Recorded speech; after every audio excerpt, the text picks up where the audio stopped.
જય શ્રી કૃષ્ણ. શ્રીનાથજી ચરિત્રામૃતમાં આજે આપણે સાંભળશું શ્રીજીના દ્રઢ ભક્ત શ્રી પૂરણમલ ક્ષત્રિયની વાર્તાનો ભાગ 9 અને 10. શ્રી મહાપ્રભુજી શ્રી ગિરિરાજજીની આજ્ઞા લઈ રહ્યા હતા. હે હરિદાસવર્ય, હે ગૌ સંવર્ધક, હે યુગલ સરકાર મનોરથ પૂરક, હે વ્રજરક્ષક, હે નિકુંજ નાયક રમણ સ્થળ, આપને કષ્ટ પડે એવો એક પ્રસ્તાવ લઈને અમે આપની સમક્ષ આવ્યા છીએ. શ્રી ગોવર્ધનનાથજીની ઈચ્છા હવે પોતાની સેવાનો પ્રકાર અને વૈભવ વધારવાની થઈ છે. આપના હૃદય સ્થળ પર નવું મોટું મંદિર સિદ્ધ કરાવીને એમાં શ્રી ગોવર્ધનનાથજી બિરાજવા માંગે છે.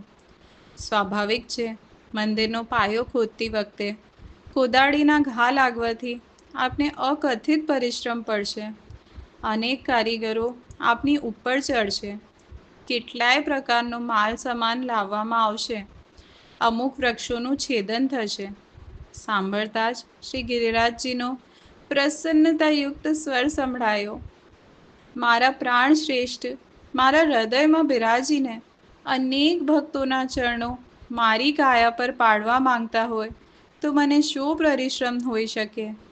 મારે માટે તો અતિ આનંદનો દિવસ છે કે આજે મારા શ્રીહરિનું દેવાલય તૈયાર કરાવવાનો મંગલ પ્રારંભ થઈ રહ્યો છે. આપ સુખેથી નિશ્ચિંત બની નવું મંદિર સિદ્ધ કરાવું. શ્રી મહાપ્રભુજીએ વેદોક્ત રીતિથી ભૂમિ પૂજન કર્યું અને નિજ હસ્તે અમુક શિલાઓ ખસેડી જમીન ખોદી. તરત જ કારીગરો કામે વળગ્યા અને પાયો ખોદાવા લાગ્યો. આગ્રાથી બીજા કુશળ કારીગરો આવી પહોંચ્યા હતા. હીરામણી મિસ્ત્રીની દેખરેખ હેઠળ અને પૂરનમલના માર્ગદર્શન તથા દ્રવ્ય સહાયથી દિવસ રાત કામ પૂર ઝડપે આગળ વધ્યું. પૂરણમલનો ઉત્સાહ માતો નહોતો. એ પોતે સમયે સમયે કાર્યનું નિરીક્ષણ કરવા હાજર થઈ જતા અને કારીગરોમાં પોરસ ભરતા.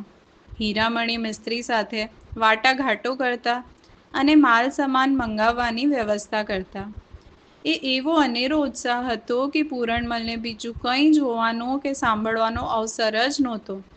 પરંતુ પાયાની શિલાઓ પૂરણમલની અવતાવર પર હસી રહી હતી અને કહી રહી હતી, હે શેઠિયા, તમને હજુ હીરાલાલની હરિલીલાની આટીઘૂટીઓની જાણ નથી.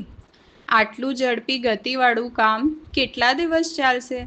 નિકુંજ નાયક તો અમારી છાતી ઉપર ચરણ ધરીને અમને દરરોજ ધમરોડે છે, એટલે અમે નટખટના ખેલને સારી રીતે જાણીએ છીએ. જો નવું મંદિર આટલી ત્વરાથી સિદ્ધ થઈ ગયું તો એમને ઘણી બધી મર્યાદાઓ વચ્ચે બિરાજવું પડશે અને એમને તો હજુ બ્રજવાસીઓ સાથે આત્મીય સ્વજનોની જેમ ઘણી લીલા કરવાની બાકી છે. માટે તમે એમ ન સમજતા કે 4-6 મહિનામાં તમે શ્રી ગોવર્ધનનાથજીને નવા મંદિરના પાટ પર બિરાજમાન કરાવી શકશો.